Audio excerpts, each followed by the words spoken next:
Ngayon ay ginugunitan natin si Pope St. John Paul II, ang ika-264 na Santo Papa ng Simbahang Katolika. Siya ay ipinanganak noong May 18, 1920 sa Poland at naging Santo Papa noong October 16, 1978 hanggang sa kanyang kamatayan noong April 2, 2005. Lumaki siya sa panahon ng giyera at totalitaryong gobyerno. Bata pa lamang siya nang namatay ang kanyang ina at ang kanyang kapatid. At noong siya'y 20, pumanaw naman ang kanyang ama. Sa halip na mawala ng pananampalataya, lalo siyang naging malapit sa Diyos at sa mahal na Birheng Maria. Ang kanyang debosyon sa mahal na Birheng Maria ay nakapaloob sa kanyang sikat na motto, Totus Tuus Maria, lubos akong iyo, Maria. Bilang Santo Papa, si Pope St. John Paul II ay bumisita sa mahigit 120 na mga bansa, kabilang ang Pilipinas noong 1981 at 1995, kung saan milyon-milyong mga Pilipino ang dumalo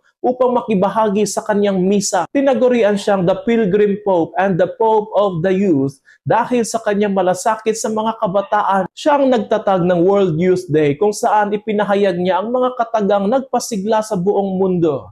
Do not be afraid. Open wide the doors for Christ. Sa kanyang mga encyclical tulad ng Redemptor Hominis at Evangelium Vitae, itinuro niya na ang sentro ng simbahan ay si Kristo at ang bawat buhay ay banal at mahalaga. Tinuligsan niya ang mga ideolohiyang nagpapahina ng dignidad ng tao, gaya ng komunismo, materialismo at kultura ng kamatayan.